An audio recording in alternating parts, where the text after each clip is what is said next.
Yeah, so I can just mention, Chair, if you're happy. Yeah, I think we've got Yes, apologies okay. from councillors Steve Gallagher, Wendy Fitzgerald, Mary Jones, Dave Ellywell, Sue Jones, and Phil Downing, I believe. Phil Downing, that's right. Yeah. Okay. Right. If we move on to the, there's no other apologies. Anybody got anything? Or no? Okay. Right. If we move on to any disclosures of personal and prejudicial interests. No. Okay. Prohibition of whip votes and declaration of party whips. No. Okay. Right. If we move on to the minutes of the last meeting, give me a second, which was held on the Tuesday, 25th of January. Page 1, 2, and 3. Any comments? I don't think there's any action points there as such. No. Okay. Right. If any public questions, item 5, Bridge. Chair, no, none today. Okay, thanks. Right. If we swiftly actually move on to the next item, then item 6, the South West Wales Regional Economic Delivery Plan. I know everybody's had hopefully had a read actually on this interesting topic. Who's actually going to take us through? I can see Rob Stewart's actually down there. I'm not sure if Rob is here at the moment. Who's taking us through this? I can take you through it, Chair, no problem. Thanks, Phil. Right, okay. Okay. Yeah. Yeah, just to introduce, if you like, the plan. What I would say at the start is this isn't the first time that we produced a regional economic regeneration strategy, if you want to call it that. Back in 2013, we produced a document which actually, put us in a very good position to move forward. And if you think about it, since 2013, so much has changed in the region. And I think the document that we produced back then, in particular the evidence base, it had a huge bearing really on how far we've travelled. So things like the city deal bid and then the city deal project being accepted and everything that we've seen since, that really stems from the evidence base from that 2013 report.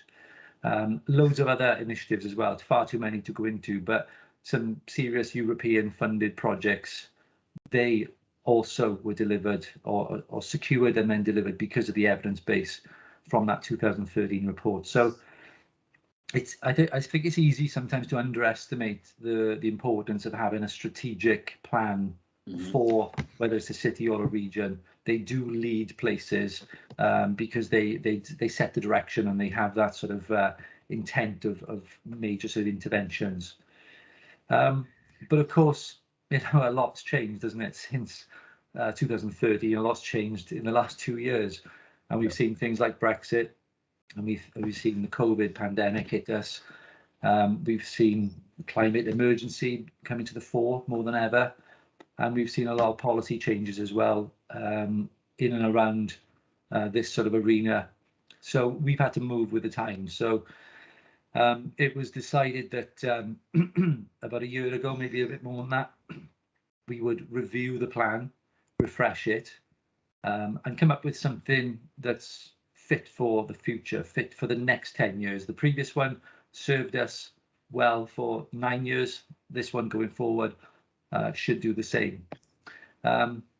So what we did as a region, the four of us, so ourselves and Neath and Pembrokeshire and Carmarthenshire, we did the same. We got out the playbook from 2013 and we ran the same process basically. So we took on board an expert consultancy in this field to work with us.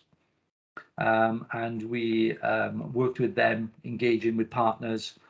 Over 50 consultations have taken place. We held workshops, we did all sorts of things, just like we did back in 2013, to get to the point where we've got to now. And that plan that we produced, it was a thorough process to get to this point. You know, the evidence base I talked about previously, that's really important, not just in terms of the sort of region's economy, but the labour market, what infrastructure we've got, you know, the strengths and weaknesses and threats and opportunities, all of that stuff. We looked at policy context, not just local, but of course, regional, national policy context. And then we looked at the sort of aims and objectives that we were trying to envision for the region going forward. And that led then to the production of the plan, and also an action plan that sits underneath it, which contains a number of projects which are at this stage draft projects, but they will provide the interventions that this strategic plan sets out. So you've seen the plan. We included that with the report. The other thing I would say as well, from a policy context point of view, the timing of this plan was really good, because Welsh Government were looking at producing something called a regional economic framework, and they were doing it for each of the 4 regions in Wales. And so we got to work with Welsh Government to make our plan and their framework absolutely seamless. So we now have a national policy framework, which is the regional economic framework, and our regional economic delivery plan sits just beneath it, but perfectly aligned with it. So the timing couldn't have been better for us. So I mentioned this plan now sets us up nicely for the next 10 years. And, you know, it looks in terms of how we're going to work with businesses, how we're going to work with government, how we're going to work with voluntary organisations and social enterprises and other partners, how we can all work together as a region.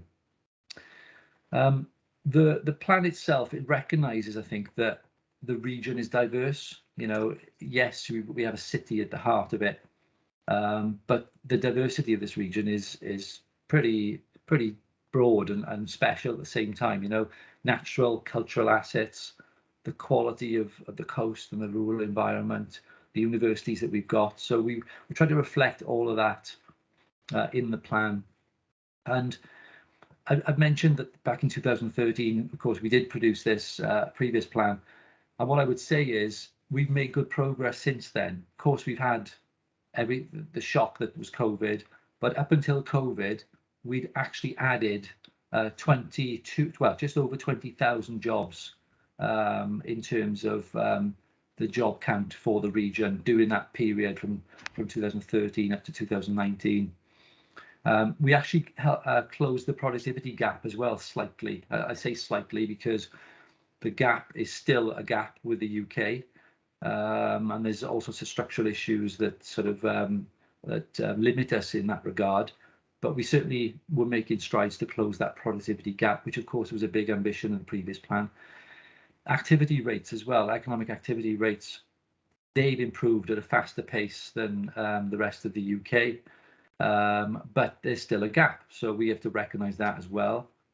I'd also say as well, we've seen improvements in terms of education, and not just education at the high end, you know, the degree level, NVQ level 4 qualifications, but also bringing people with no qualifications and skilling them as well. So we've been hitting it at both ends of that spectrum, and that's gone really well. The business base in the region, that's grown as well. That was always an ambition of ours. Can we create more businesses? Can they survive that sort of that initial 2-year period? And we've seen that improve. But again, there's a gap with the rest of the UK, and we recognise that. I think one of the things that we have a legacy of in the region is the viability issues. You know, there are issues around property, cost and value, and that affects private sector investment. So that's certainly something that hasn't gone away, and you know, is something that we are working on, and this plan recognises that. And the other thing I'd say as well, in terms of the sort of headline stuff, you know, there's still concentrations of sort of disadvantage within the region, whether they are you know, in terms of urban areas or rural areas, they still exist, and the plan recognises that and looks at ways to try to address that in the next 10 years. So we've seen some really good progress. still work to do, and I think that is the same across the UK. If you would look at any region around the UK, we are looking this time around at our strengths. I think more than ever. Previously, we looked more at how to address the productivity gap, and we became quite that became the challenge for us. How do we close that productivity gap? I think this time around, we're focusing more on the strengths in the region and how we can make those strengths even stronger, and utilize those as a springboard for the future. And so we're looking at things like green energy, net carbon, zero opportunities, links between university and industry.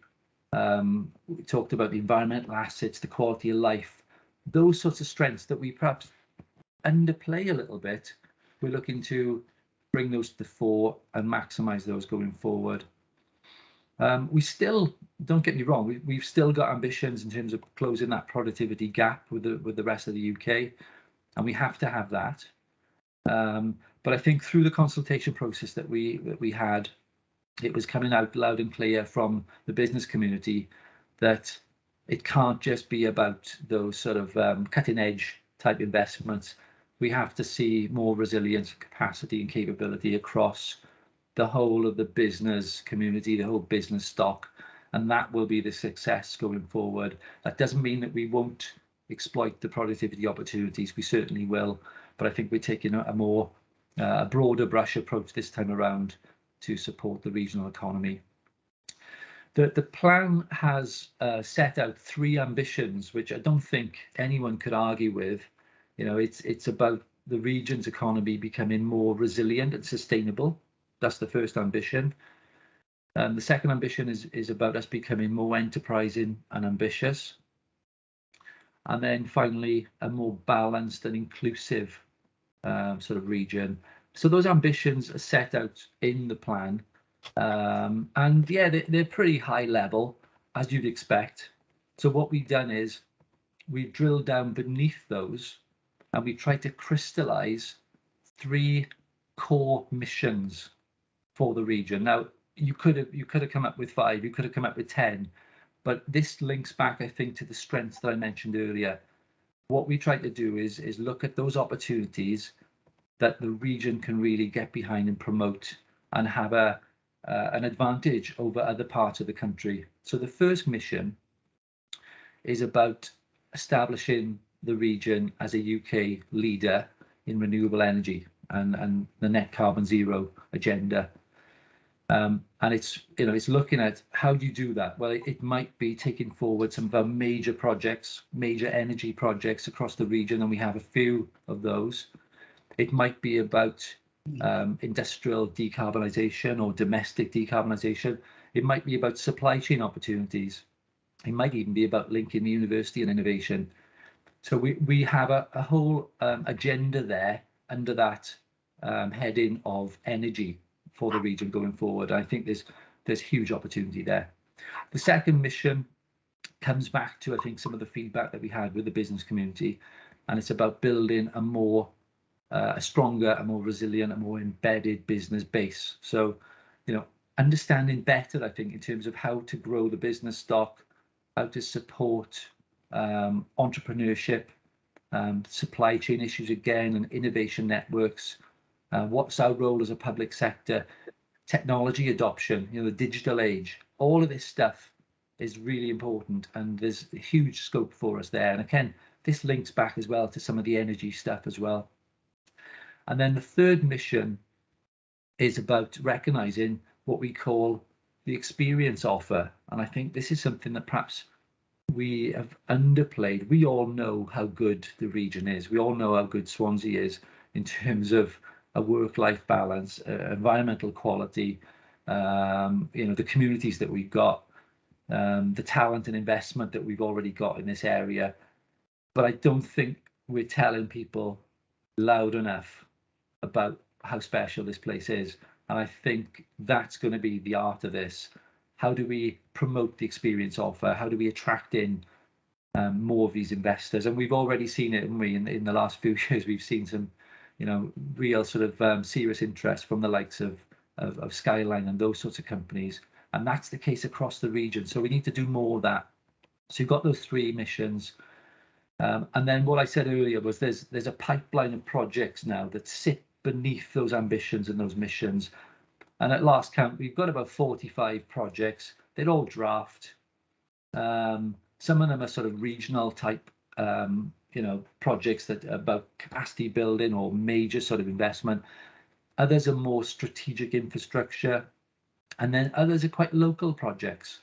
But they all play their part in terms of this strategy and the wider objectives and longer term view that we're taking. In terms of where we stand today with this strategy, so we adopted this back in January as a council, so we signed up to it. And I'm pleased to say the other 3 authorities in the region, they have all now signed up to it as well. So later this month, there is a meeting of the Corporate Joint Committee, and the intention is to take this strategy to that meeting and hopefully seek their endorsement of it as well. And if they agree that, then hopefully it'll become the economic well-being strand for the Corporate Joint Committee going forward. And then it'll be over to regional directors and heads of service like myself and colleagues across the region to move this thing forward. And like I said, we've done it before as a region. We've got a good track record. I think there's a real appetite to really push forward now. We've been through a tough time with COVID. I think this gives us a really good springboard, and we're well positioned now because lots of areas I think are just coming out of that and they haven't really caught up. We've got a plan, we've got projects, and we've got support. It bodes well for us. So I think that's all I wanted to mention at this stage. I'm sure there'll be questions, and happy to take those and do my best to answer them. I've got Claire with me, who was instrumental in working on the project. I've got Paul Ralph as well. So between us, hopefully we can deal with any concerns or questions that you have. Okay, thanks. Yes, we got feedback, obviously. Somebody got their, there we are. Anyway, thanks for the report, extremely interesting. I'm sure there will be questions. I can't see anybody's hand up at the present time. But I must admit, perhaps I'll, kick it off. You actually mentioned consultation, with the business community and third sector and so on. With regards to, you've identified, shall we say, niche markets here, you know what I mean, with green energy and so on. What sort of consultation actually did you, or examination of the UK market actually took place? You've ended up with this, I wouldn't say narrow, I know you said a broad spectrum, but it's quite narrow with regard to the energy sector and so on. How have you ended up with that compared to, because it must be other parts of the UK that are actually looking at this as well? Yeah, when we did the consultations, like I said, we did 50+ consultations. So they were obviously we were in the sort of grip of the pandemic at the time. So timing was everything there. So we used the Teams mechanism to engage, and I have to say worked really, really well because people were so accessible. So we were able to pick the brains of all sorts of organisations locally and beyond that as well. The company that we worked with on this are leading economic development consultants.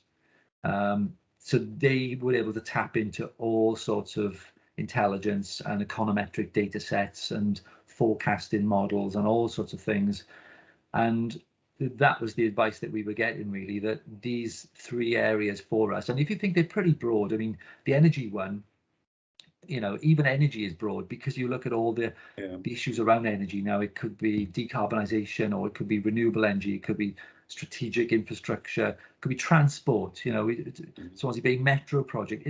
It's a huge area. And then the second mission I mentioned, it was the business stock. Well, that's not sector specific. You know, we will work with all businesses and collaborate with universities on all sectors there. It's about making them more resilient and more productive and you know, job creation. So that's hugely important as well. And then the experience offer, you think of what goes into that. You know, that might be inward investment project. It might be a tourism type project. You know, it's about, it could be a quality of life project, community projects. So the strategy itself recognizes opportunities, and there are loads of opportunities.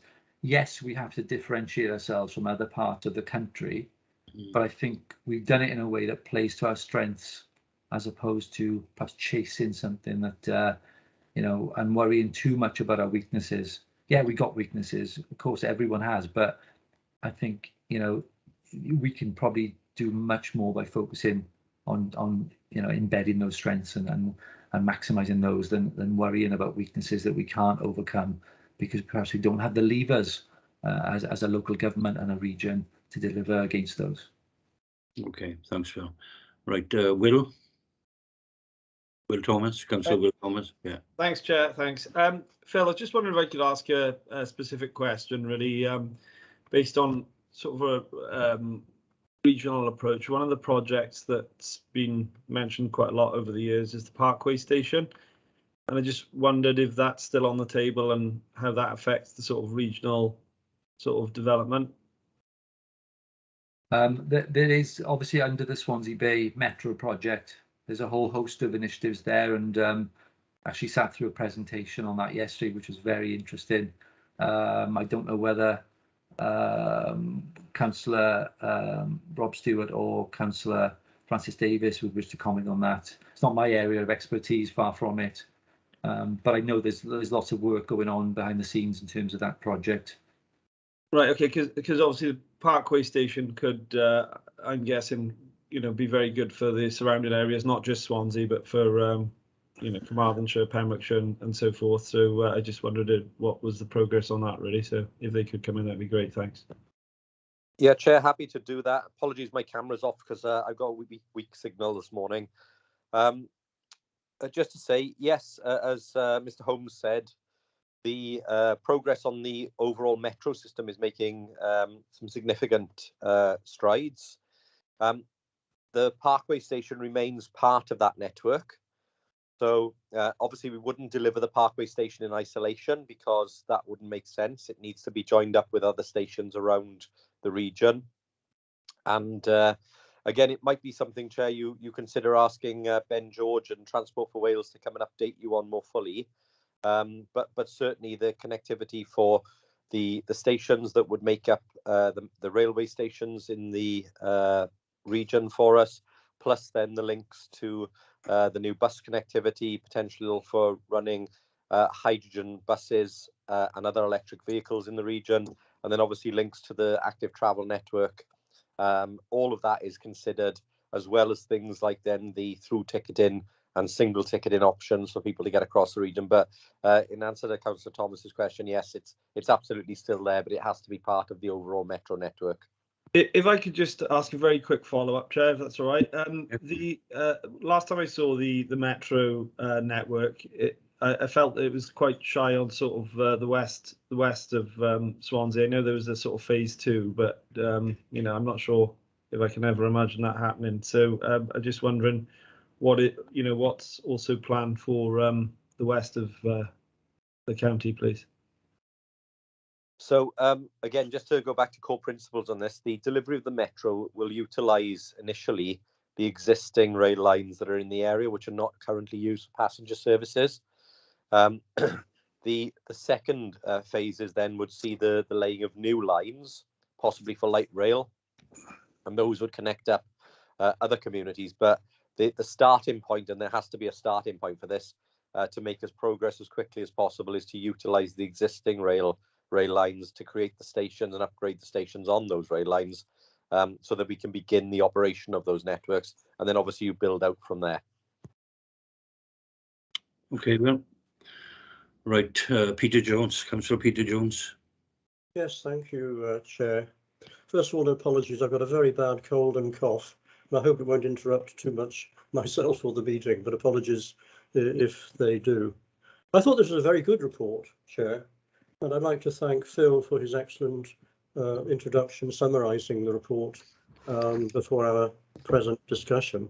I'm particularly impressed by Mission 1, the focus on, in particular, renewable energy and the development of a net zero economy. These clearly are fundamental to our necessary green future.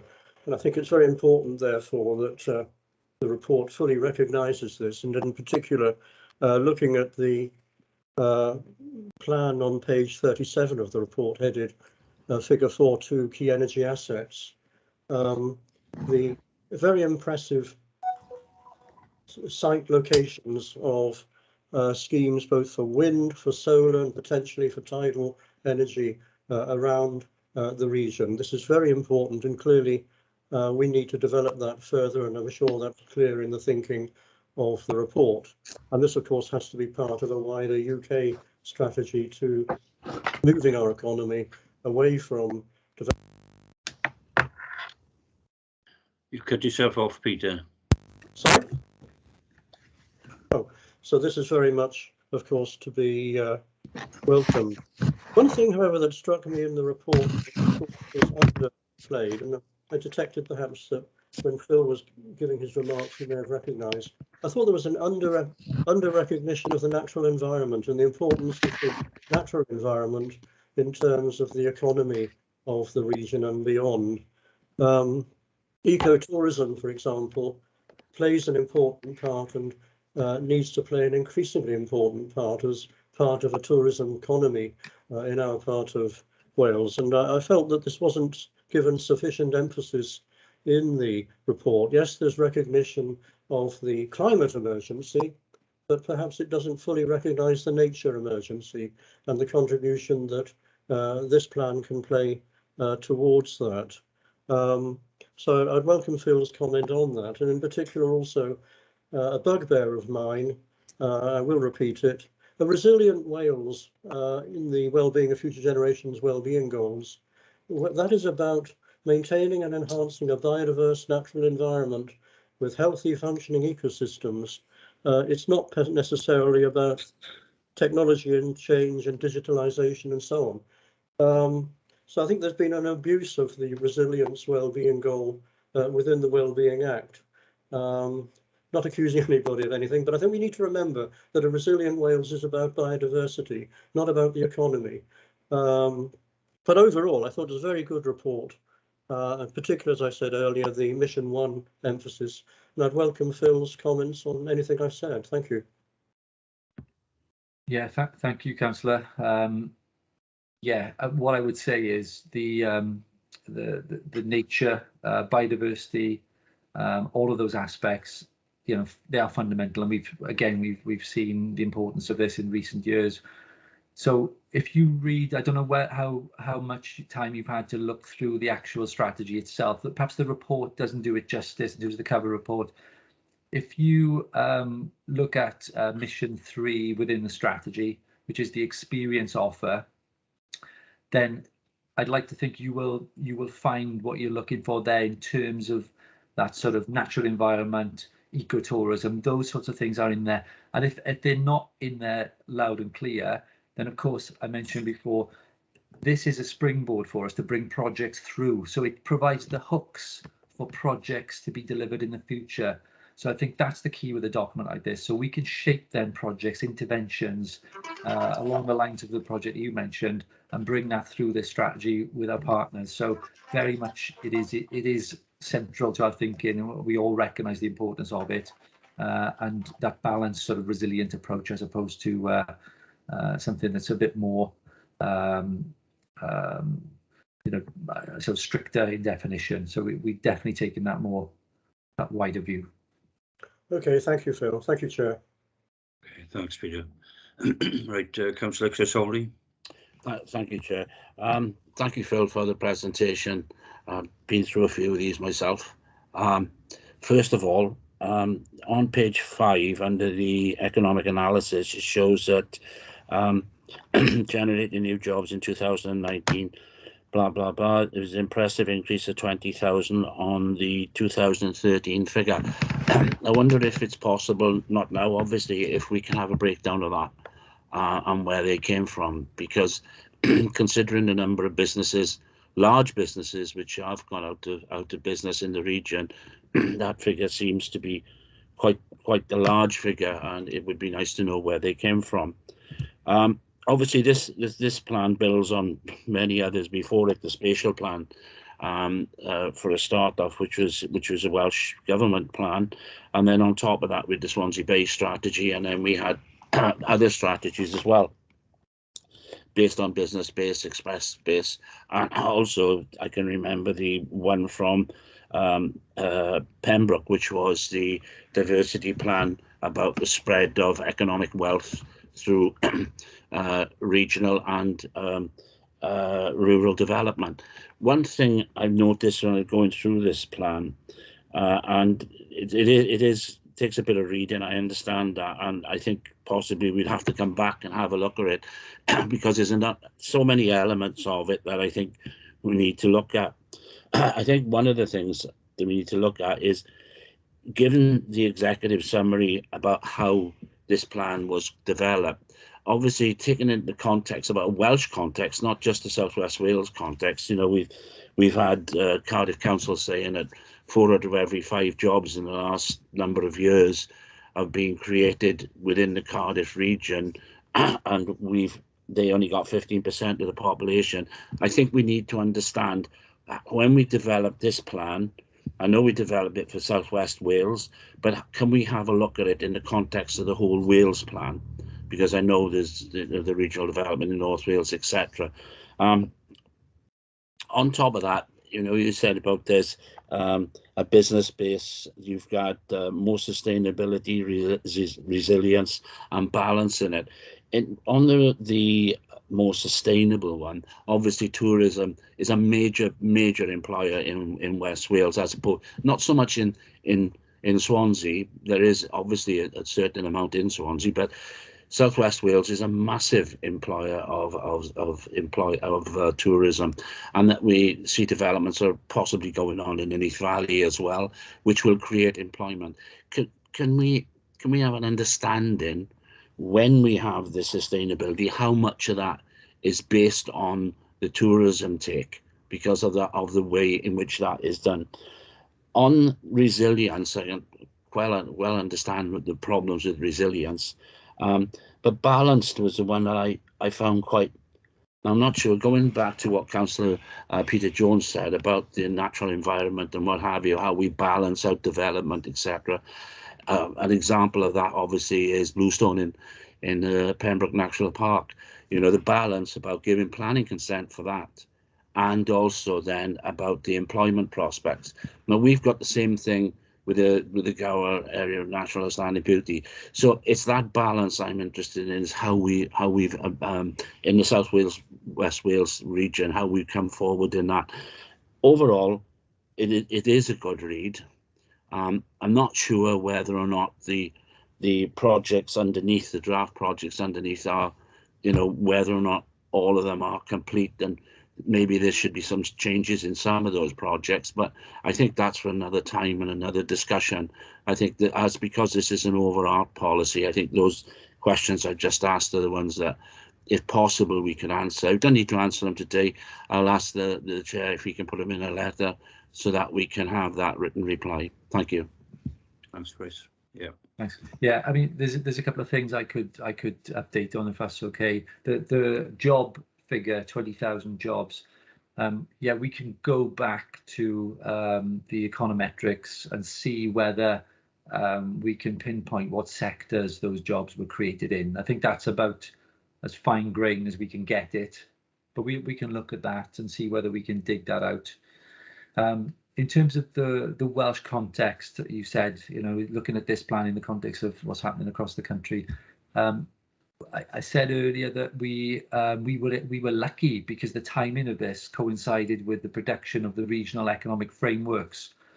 So Welsh Government have produced 4 of these regional economic frameworks for each of the 4 regions in the country.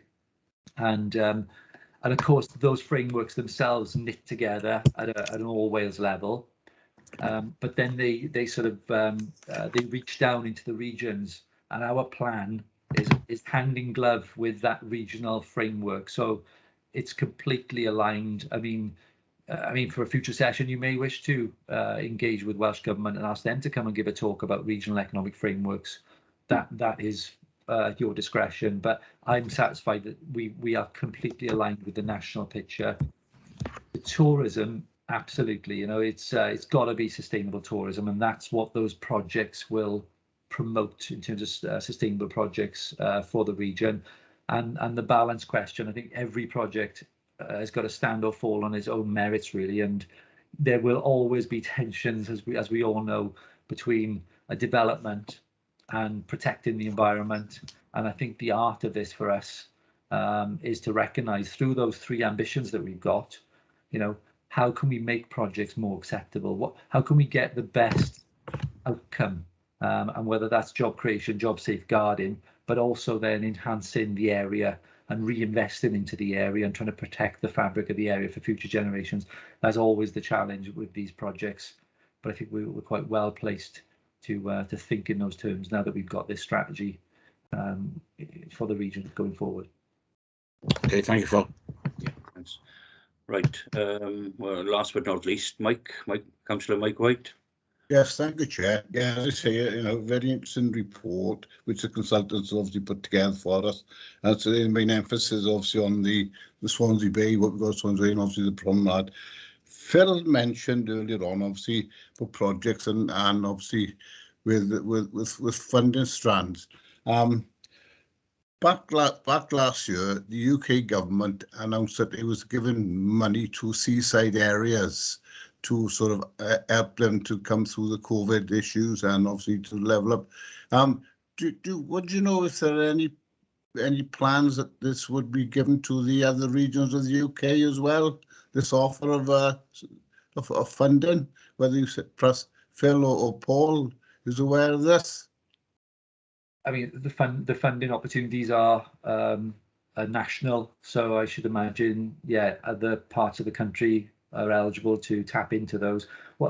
Paul may wish to comment, but what I would say about what this plan does, it changes the game for us in many ways. Rather than chasing the funding and then delivering projects that meet the funding requirements, I think what we've now got is a plan that we can then use funding to deliver the plan.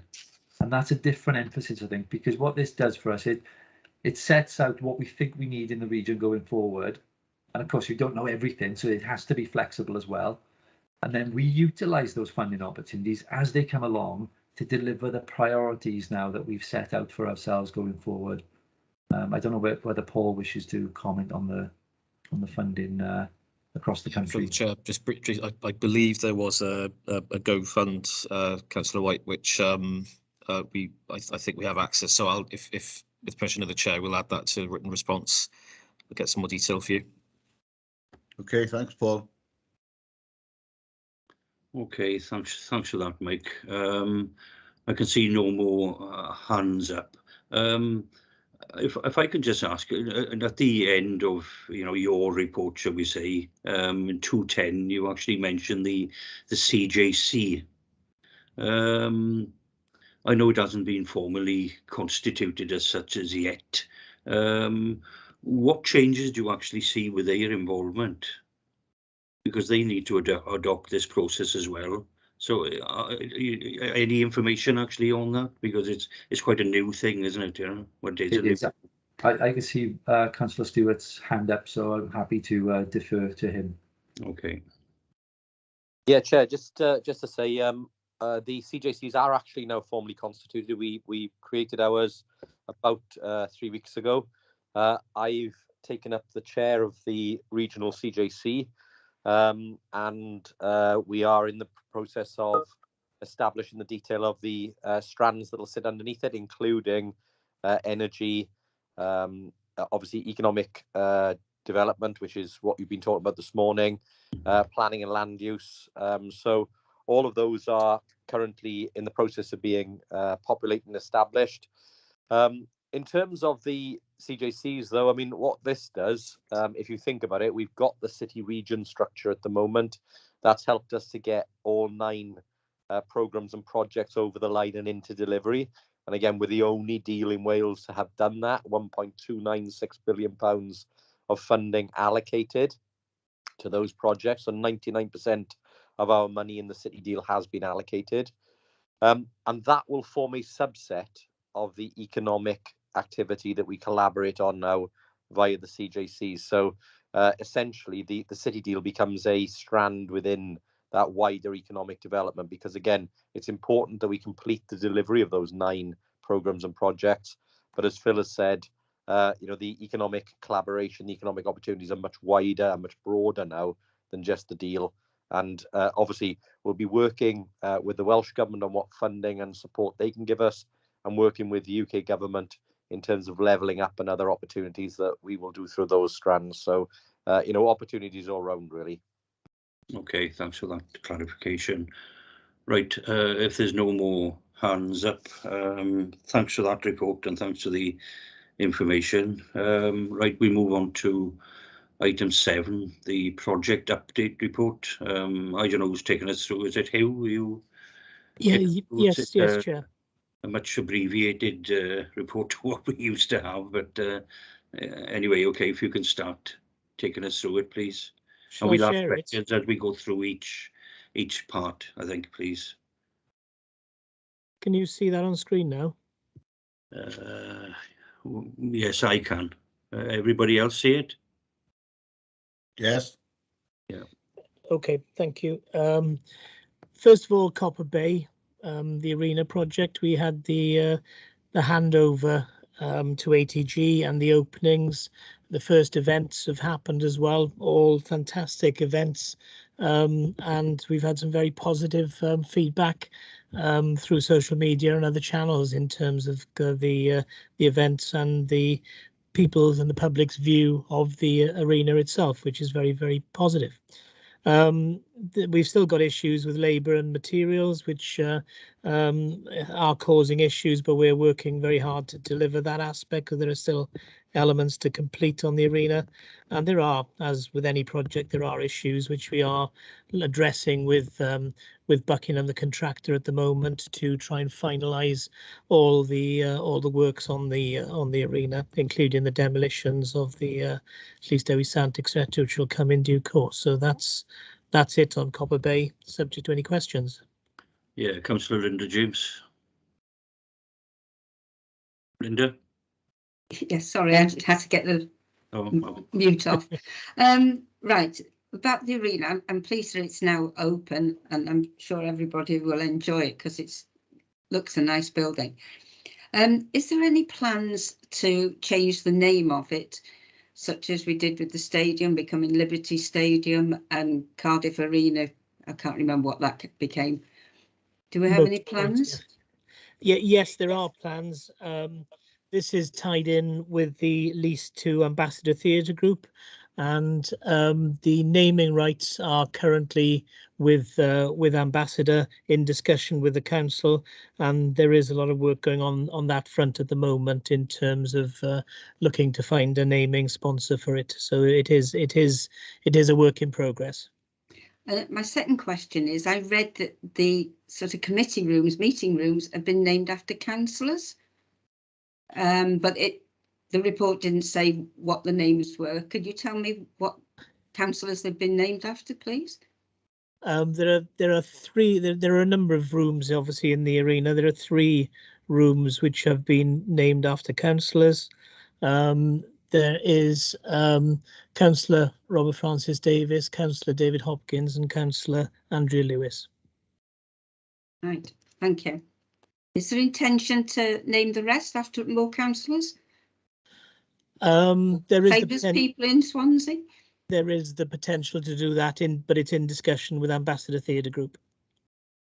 Thank you. Okay, thanks, Linda. Councillor Will Thomas. Thanks, Chair. Just an update on the hotel section. Is there any progress on that? We are making progress. We have been making some good progress over recent weeks on that in terms of discussions, and I'm hoping that we'll be able to sort of make positive announcements in the next couple of weeks, to be honest with you, because but it's still an ongoing discussion with the developer at the moment. Okay, thanks. Sorry, Rob, you wanted to come in somewhere, or Councillor? Yeah, just to say, Chair, in terms of the naming, just to remind members, we are and always do welcome suggestions for naming new infrastructure, new assets, and new facilities. Given the amount of stuff that we're building and creating at the moment, it's something we haven't been able to do for a long time, I guess. But now we are seeing the delivery of major schemes, we're able to consider that again. Obviously, you'll be aware that we've recently named the new street Cupid Way after Cyril Cupid. But there is going to be the naming of the park shortly, which will be after, again, one of Swansea's leading ladies from the past who's made a huge contribution to the city. And we also will be naming a room in the Guildhall very shortly, as well as part of the renaming system. So again, but I would just say to members, if there are suggestions, gratefully received, and they will go into the group for consideration. Okay, thanks for that. Councillor Peter Jones. Yes, thank you, Chair. Very quickly, the problem of labour availability, would I be right to assume that to a considerable extent this is a consequence of Brexit? I think there are a number of facets here. Brexit is one of those. The number of construction projects around the region, in Swansea and around the area, is another issue. The new nuclear plant in Bristol is taking significant labour. So and there is a general shortage of skilled people anyway. So I think Brexit is one of the components, but it's not the only component. Okay, thank you, Hugh. Okay, I can see no more hands, but if I can ask a couple of things with regards to the labour and the contract with Buckingham, when is the actual contract completion date? Is there any when they've actually got to be off-site, or are they actually remedying any faults at the present time? There's no there are contract dates, and there's no specific date in terms of finalising, I guess. And the important thing for us is they get it right, and we are making sure that all the issues are resolved to our satisfaction. My personal view is probably everything else will be completed in the next couple of months, but there's issues of materials. I'm not sure if people have visited, but you've got the end caps for the bridge, for example. Those are not available yet, and there are various sort of aspects being remedied in terms of some paintwork which has been retouched up, etc. So it's an ongoing process, and we've got to get it right. And I think it's got to be right for the future, in terms of Swansea and the future maintenance that we'll be taking on, as well as ATG. So it's getting it for me. Getting it right is probably the most important aspect of the overall objectives with Buckingham. Okay, and if I can move on to that, I know Councillor Will Thomas brought up the hotel. It is disappointing the problems haven't been resolved with regards to funding. I can remember a figure of about 21 million, for this hotel. I know it's not the contract that's going to be issued and so on, but it's not going to be Buckingham that actually builds it. I assume it's going to be somebody else. It's subject to the funding being agreed and so on. And if it is agreed, what sort of, we've got to go out to tender actually on it then? Well, it's not the council actually building the hotel. It's the private sector developer. Right. So the choice of contractor will be the private sector developer's decision. So that's not our decision who actually will build that aspect. But obviously we have to monitor it very closely in terms of making sure it fits into the arena project. The site is there. The grassed area, which has now been sort of put down, is the site of the hotel, and it's got to fit into the public realm outside the hotel, the arena. And there are plans for the hotel having large glass sort of open areas which front onto that public realm. So it's an integrated project in that respect, but it's delivered by the private sector. Okay, I've never seen any information as such on that. How big is the hotel? It seems a small space actually to fit in between the LC and the arena and so on. So how many floors does it? Have we agreed that yet, or? We have some designs. It's likely to be between 6 and 8 floors, and we're looking at sort of 120 bedrooms plus commercial areas. Okay, thanks, Councillor Stewart. Yeah, Chair, I was just going to say, I mean, it's again, don't confuse a couple of things there. I think he was already clarified that it's not us directly building the hotel. Although I should say that now the Wales Act has come in, and general power of competence is available to us. We could actually build the hotel now, where we were prevented from doing so previously, but that's not the route that we're currently pursuing. I think the second point is that, again, we want, as we've done with the arena, to have a statement building there. We do not want an ordinary looking hotel. We want something that fits nicely with the rest of the scheme and is a destination in itself. So the funding challenge, if there is one, is to make sure that we can build that into the affordability envelope of the delivery of the hotel that's there. Because what we wouldn't want to do, as I said, is to put a very bog standard building in amongst that development now, having made all of the efforts to create the wonderful arena, bridge and coastal park. So it was just to clarify that. And of course, to remind members that the hotel was always to be delivered at a different time to the arena. It was to overlap originally, but given obviously COVID and all the other challenges we've had, it is something that's delivered independently of the arena build. Okay, thanks for that clarification. Right, here, if we move on to the Swansea Central North, then please.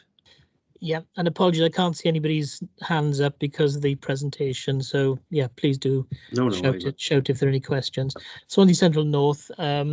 This is obviously linked with Urban Splash, and we'll come on to that aspect later. But in terms of Swansea Central North, they are working on the RIBA Stage 1 designs for this at the moment, and we're expecting proposals very shortly on this.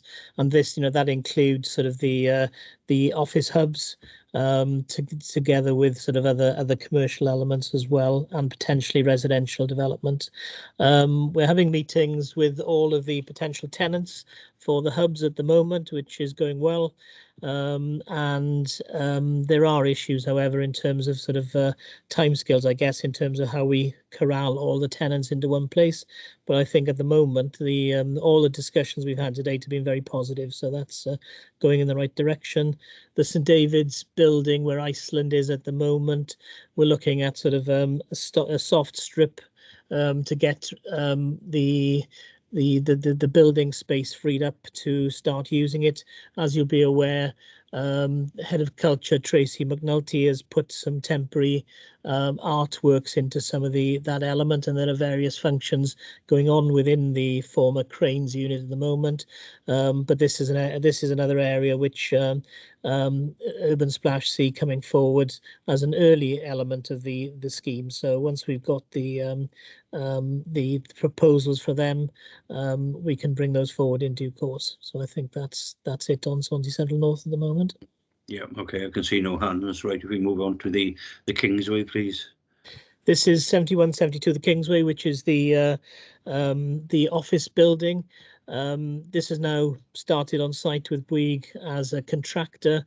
You can, if you pass the site today, you can see the piling rigs on the site. So they're actually undertaking the piling works at the moment. So that work is ongoing.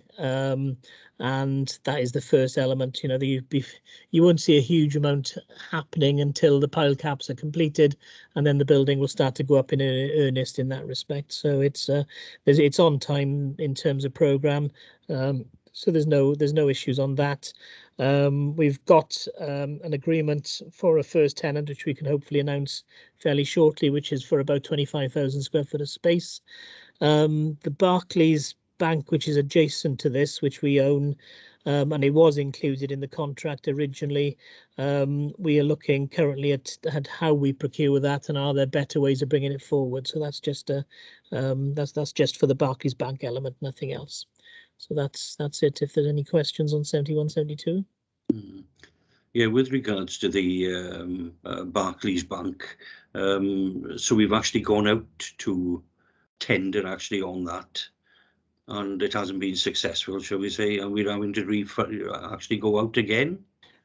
Well, it was successful in that it was included in the Bouygues contract. They are not including it until the end of the programme, and we'd like to see it come forward earlier. So that is why we're considering alternative procurement at the moment. And with regards to, all these projects are to attract jobs at the end of the day. You mentioned earlier 25,000 square foot, the tenant interested or to sign up. What does that relate to in the number of jobs? I can't give you a definitive position on that. This is for flexible workspace, where they're a very successful company who have a number of these around the country, and they would sort of be letting space on daily, weekly, monthly, etc. So it's very much sort of a volatile environment in terms of office space, and in a way it does support sort of the current environment as well, where people may not want to sort of come into the office every day of the week, but they want sort of touchdown space, etc. Some people want permanent space, others want sort of a flexible opportunity to do that sort of thing. So it gives us a wide range of opportunities in the building, as well as looking to let to larger office users on some of the upper floors, which is an ongoing discussion. So it's the overall building. The figures we've mentioned for that is about 600 jobs. Okay. Right. No questions. Right. Wine Street. Wine Street, the works are complete on this in essence. The only bits which need to be revisited are the bollards in terms of the ends of the street, and that's due to the company not having the capacity to do the works. So they're coming back in March. And we've been having ongoing discussions with the traders about the external spaces and seating, and making sure that there is sort of a comprehensive and sort of view on how those spaces work and what type of furniture each of them have in each of those spaces. So that's an ongoing discussion as well. Okay, right. Paxton Road Williams. Thank you, Chairman. Just a quickie, really. I was down Wine Street the other day. I didn't really see any sign of any interpretation boards going in yet. Where are we with that? And you must think, because I know we've said previously we think it's important that people get a fully understanding of the history of the area. Yeah, I don't know the timing of that, but I can take that back, and I can sort of respond to you on that in terms of what the intentions are. Okay, many thanks. Okay, there's no more questions. Right, we move on to the development and flood risk. TAN 15, this is sort of a big issue which is facing the whole of Wales, frankly, at the moment. We have responded to Welsh Government in terms of their intentions, and we have had a positive engagement with them, and there is a process, I guess, which is set out there, which I won't run through everything, but there are various flood consequences assessments which have got to be done to prove the position on some of these sites, and to look at how we address the TAN 15 wording in terms of that, in terms of responding to Welsh Government and in discussion with them in future. So that's an ongoing piece of work which will continue certainly towards the summer of this year. So that could end up with some major works, to alleviate the probability of any flooding. There will certainly be elements of works needed. I think that the major issue that is the wording of the TAN document, and how that actually sort of relates to works which are needed. But certainly, the main issue in terms of Swansea is the river rather than the sea, and it's the sort of the sail bridge sort of area is the bit which will need some addressing in due course. Okay, thanks for that. Right, no hands up. Castle Square. Castle Square, this is moving forward really well. We now designs are largely complete. There's a design freeze now to start getting all the documents together, and in the next couple of weeks the planning application will be submitted for that. We've had some finance approved by Welsh Government towards the costs as well. So that's all going really well at the moment. Actually, the Leaf boat, which we are planning to move because the fountains will be completely changed. We've been having discussions with the original artist Amber Hiscock, and we're looking at sort of some sort of basic study to look at options for relocating that artwork. And there are a number of sort of areas which have been either identified or suggested, and we're working through that process at the moment. We've had a number of meetings with Cadw in terms of because obviously this is in front of the castle, and we're working closely with them to make sure that there is the planning application and the design works as sort of complement the castle and how we cross the road and how we actually sort of what can we do to bring the castle back into life and to the city centre as well. And there's the landscape strategy is being worked on as we speak. So that's where we are on Castle Square. Okay, Councillor Will Thomas. Thanks, Chair. Just a quick question, Hugh, on the Castle Square development. When that's developed, is it a private contract for the sort of maintenance of the area, the litter picking, cleaning, things like that, or is it a council? It's likely to be a bit mixed, to be honest with you. The main obligation and the main ownership of this will always be a council asset in terms of the space generally. And we are, in the same way as we've built in the costs of this into the Copper Bay project, we're looking at a similar solution in terms of Castle Square to make sure it is maintained properly in that respect. But obviously there will be between 2 and 4 commercial units there where they will have some space and they will have their own sort of cleansing regimes as well. So it's making sure all that works together properly. And we have a square which, when it's done, we're all proud of. And I think the designs are fantastic and it'll be a great addition to the centre of Swansea, I think. So we've got to make sure it's maintained properly. Yeah, no, appreciate that. And that's why I asked the question. So it's good to hear. The part up by the castle, I think, obviously cannot regularly get quite messy. So it's just, if it was private, I was going to ask if that could be included in the SLA, but no worries. Thank you. Good. Okay, thanks. Shaping Swansea. Shaping Swansea, this is the agreement, and we've probably changed this name shortly because it is the Urban Splash Partnership. I think this is going well. We're having monthly discussions with Urban Splash, and we've agreed the legal document for the 20-year agreement between Urban Splash and ourselves. And we're just waiting for our mutual lawyers to finalise that before we can formally announce it, which will hopefully be very, very soon, to be honest with you. But it's with the lawyers at the moment, and then signing that agreement obviously then sort of allows Urban Splash to start spending more money in terms of taking the schemes forward. Not that they're not doing that now in terms of, as we discussed, Swansea Central North, they are doing a lot of architectural work on that at the moment. But this document is critical in terms of giving both sides a clear position, and it's going to be the long-term 20-year agreement to deliver a wide-ranging amount of projects, and it also allows us to add and subtract other projects into that 20 years as we see fit in that respect. So I think it's early days, but a very good start. Yeah, okay. I know we can't share anything with regards to the agreement at the present time, or perhaps we can, but it'd be useful, I'm sure after the election to actually see that agreement, see that legal agreement. Yeah, I'm sure we can sort of share the main terms of that. Obviously, it is confidential in terms of Urban Splash, and some elements are probably we can't share everything, but I'm sure we can give you a clear overview of the main terms of the document in due course.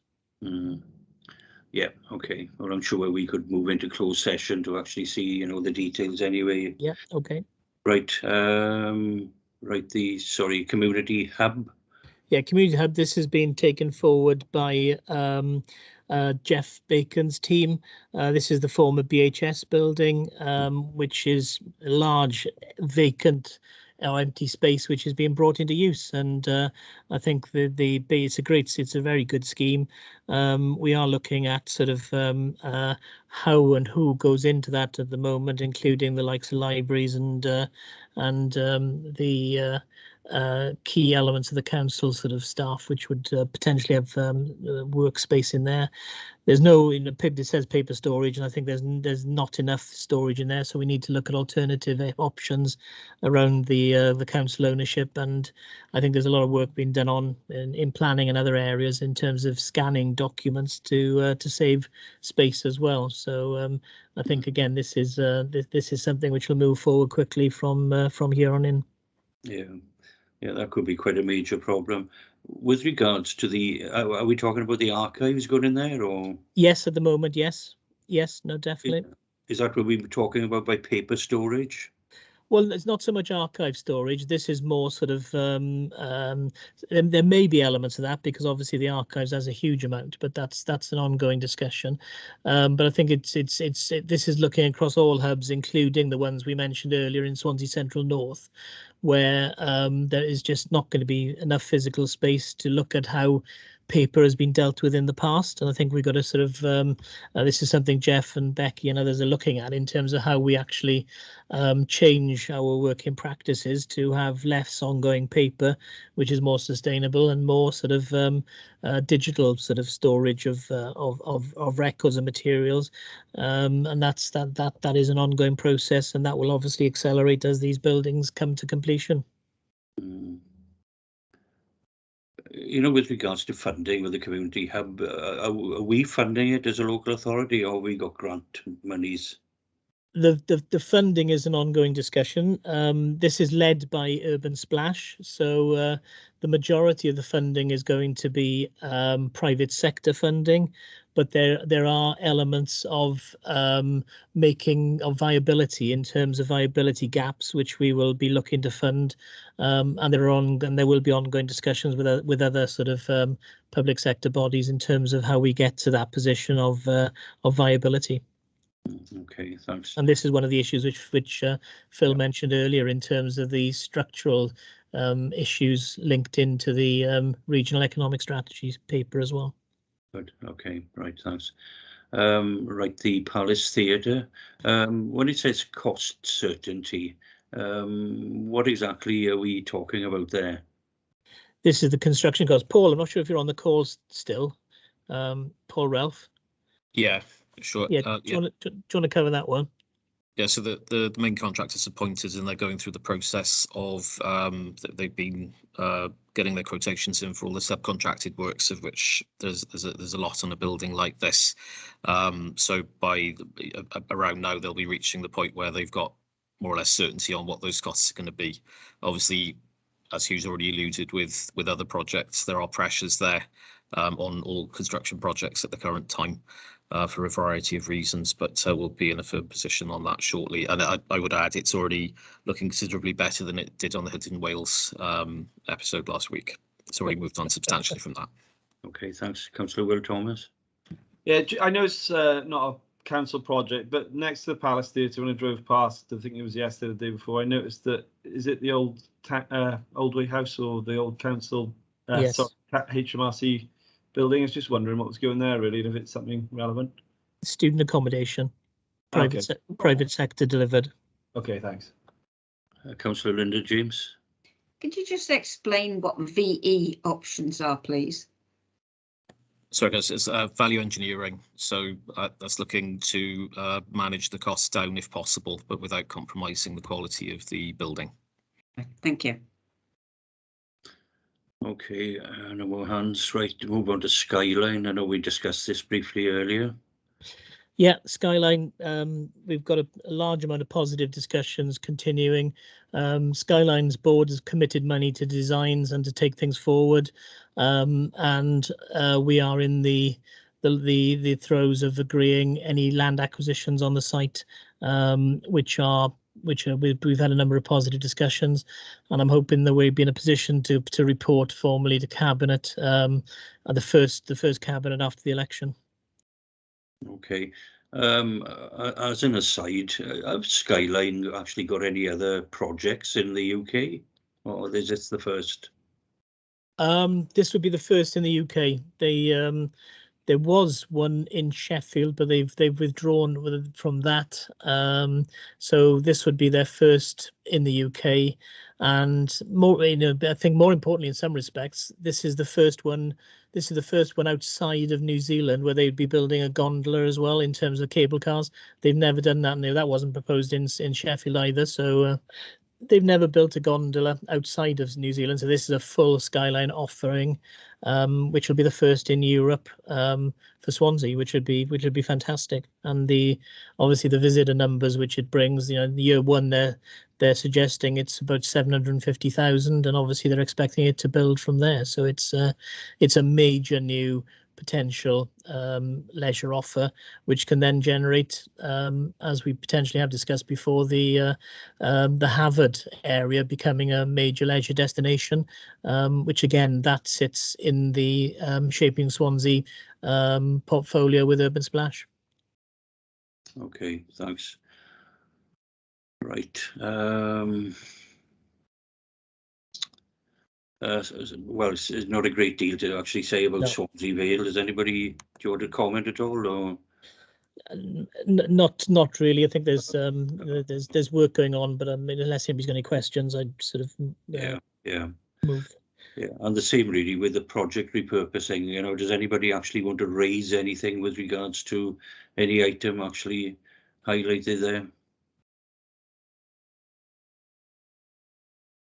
No. Okay. Right. Well, that seems to be it. Thanks very much, Hugh, for that. A lot easier to actually go through. Well, I think that's that's why we try to change the format. And yes, because it was quite time consuming and well, very useful anyway. Right. The next item is for information. I don't think there's a great deal actually of information. I think this is a developing area. I don't know if anybody wants to comment, or any officers want to. Sorry, Paxton. Sorry, I just realised that really I need to declare an interest in this item as a member of the RDP local action group. So my apologies for not doing it at the start. Right. Okay. I don't know if anybody's for information anyway, so I'm sure it'll develop as time goes by. Perhaps we may even rejoin the European Union. So there we are. Right. The moving on to letters from our last meeting. A lot of it was around the foreshore developments. I was a little bit disappointed with regards to the response with item 1, with regards to the civic centre. I think that's something that needs to be discussed, internally. I'll discuss that with Councillor Peter Black, actually, with regards to scrutiny involvement. And thanks for the information as well. Quite an expansive report, the action plan, Swansea Bay. I think that's going to take quite a huge amount of actually reading. I must admit, I've gone through it. I think that's going to have to be an item that we bring into this programme board, assuming this board actually remains in situ after the election, as an item on its own. There seems to be a huge lot of proposals there. Councillor Robert Francis Davies, I assume that actually comes under you, without being long drawn out. Do you actually just want to make a comment on it at all, or?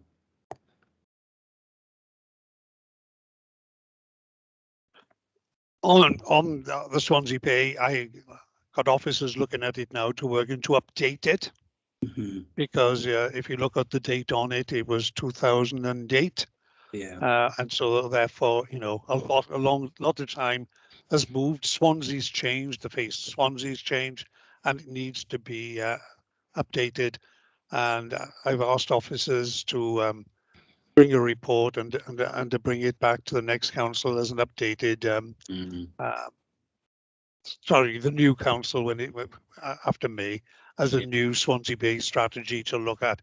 There's lots of good stuff in there, but it really needs updating as well.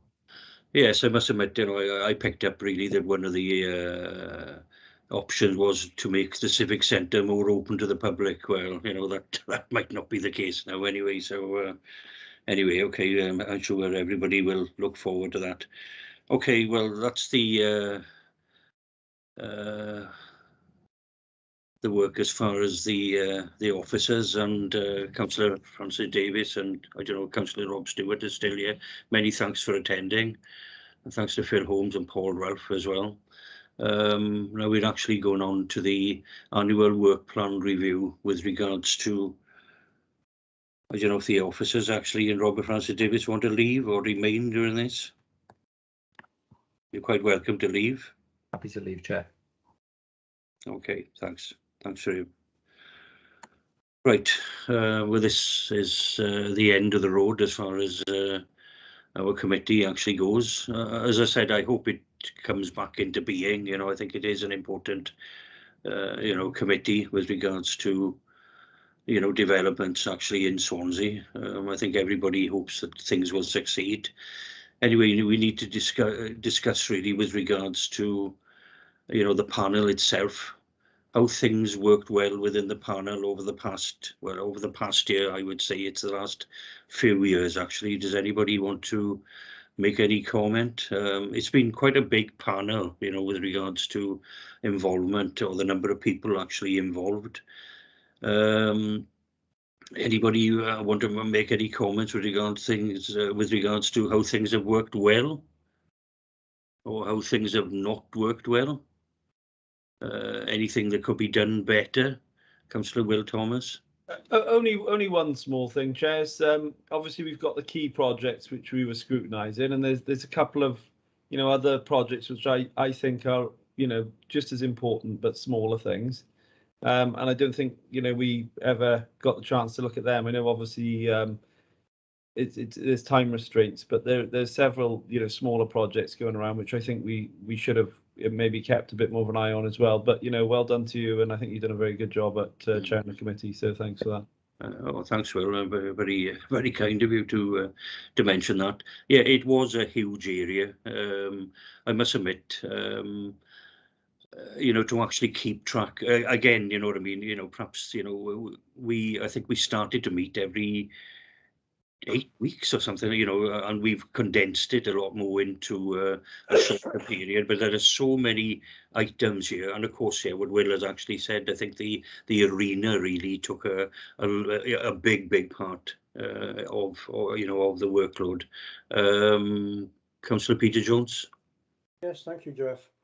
I think a positive comment I would make, I think we've been very well supported by the relevant officers who've always been present, given detailed guidance, detailed information, and I think that's been one of the pluses, I think, of this particular scrutiny panel.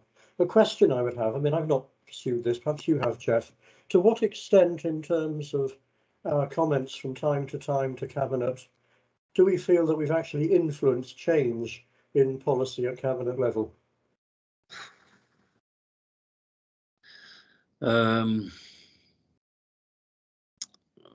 I really don't know, Peter. You know what I mean? With regards to, I hope we have. Yeah. You know, the fact that we are, you know, the fact that we are a scrutiny panel. I think perhaps not. I think perhaps, you know, comments have actually been fed back indirectly to Cabinet, you know, through the involvement of the panel. You know, the fact that we've actually gone into things, I think, quite deeply, you know, with regards to the, you know, the legal agreement or the, you know, the business case with the arena and so on. I think the fact that things have been perhaps channeled, perhaps focused the officers and the cabinet's mind on the particular projects. I would hope so anyway, Peter. So, you know, I know you actually chaired a panel as well, and I'm sure you had quite a lot of influence on cabinet's decisions at the end of the day. And, you know, well done to you and so on. With regards to this panel, I really don't know, you know what I mean? So I hope we have. Yeah. But it's an item perhaps we need to perhaps focus in a little bit more on. Should the panel actually come into being after the election. Councillor Mike White. Yes, thank you, Chair. Yeah, no, I think it's been very, very, very positive. You know, we've had every opportunity to, you know, to ask questions and to question officers and cabinet members, and also to see some projects coming to fruition. You know, from where we sort of first started off with the sort of setting up of the projects that we're actually looking at. So I think it has been very positive. But as you say, hopefully, you know, if things are okay after May and we all are back there, and perhaps we can, as you say, follow on from on other areas that's within the actual plan of the projects that's on the list to go forward. Okay, thanks, Mike. Councillor Paxton Williams. You're on mute, Paxton.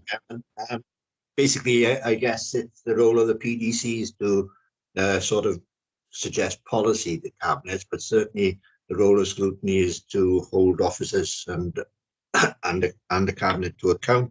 I think you've done that particularly well, or we've done it particularly well, but you in particular in terms of leading it. I think that's been very useful, and I think we made a contribution in that respect as well. So I think that is what I think I would say would be the, looking back over the 12 months, the success of this particular scrutiny panel, and it has been important. Yeah. I think, you know, looking back, we kicked off this panel and there was no dashboard report. I think the introduction of the dashboard report was a big, I know it's been condensed now, you know, lately and so on, as we've, perhaps, shall we say, gained our expertise as well. But the range of the projects, you know, it might be that this panel, if it comes back into being, you know, would have to meet perhaps a little bit more regularly as well, you know, in the future. I know that, you know, we've also got a regional city deal panel that I actually sit on, and so does Phil Downing. And I know that their team are actually, shall we say, project team there, actually carrying out a lot of words with regards to, you know, job creation, trying to verify some of the information actually behind this, and they are actually questioning our team as well. Our team have to report back. I know Councillor Rob Stewart actually chairs the, you know, the working group actually on that, but there is a team actually verifying some progress actually on the progress of the city deal as well. So you know, that's been quite useful. I don't know who was first here. Sorry, Councillor Peter Jones. Yes, thank you, Jeff. Just by way of clarification, I hope my remarks about influence on cabinet were not taken as a criticism of this panel, far from it. Simply a genuine question to know to what extent cabinet follows through on recommendations, ideas coming out of the panel. And could I just add, well, I'm someone who's not seeking re-election, so I've got no sort of personal interest in what happens after May. I think you've done an excellent job, Jeff, as chair of this panel, and I congratulate you for it. You've shown knowledge certainly far beyond mine, and you've been inquisitive, quizzing, and so forth in a way that I think has been very constructive and very helpful. So I hope you're right. I hope this panel continues, and certainly congratulate you for your chairmanship, Jeff. Thank you. That's very kind of you. I must say this is an area of interest that I've got and I've always had anyway. So, you know, with regards to, you know, the business side. Paxton Williams. Sorry, I thought I'd spoken. Sure. I apologise if that's the case. That's okay. Okay. Right. Okay. If there are no more, a bridge. Have we got enough information there? Or Yeah, no, I'm really glad to hear the panel members' comments there, and you know, obviously it's for the new council to determine, yes, you know, arrangements, and but whoever is there could obviously use their voice and their, you know, have their say, whether they're a member of the you know, any committees that are in charge of developing and agreeing work plans, but we'll always have you know, an opportunity for all scrutiny councillors to have their say in terms of, you know, work planning, conference type activity. So and you know, continuity is you know, we can't assume that would be the case, but one would think that, you know, what's been a very, very important part of the scrutiny work programme now is likely to be in the future as well. So so I anticipate some focus on development regen will continue anyway. So yeah, okay, great. Right, okay, well, if there's nothing else, thanks to everybody for their input and involvement. I quite enjoyed it, actually, so I found it extremely interesting, and I'm sure everybody else has. So there we are, and, you know, good luck, irrespective of party, and good luck to Peter. I'm sure he will progress his interest in, shall we say, green issues, and I hope he does anyway. And there we are, we shall, good luck for the election to everybody. Right, okay. We bring the meeting to a close now. Thanks all. Bye. Thanks, Jeff. Bye. Bye. Bye. Thank you very much. Bye. Ta-ra.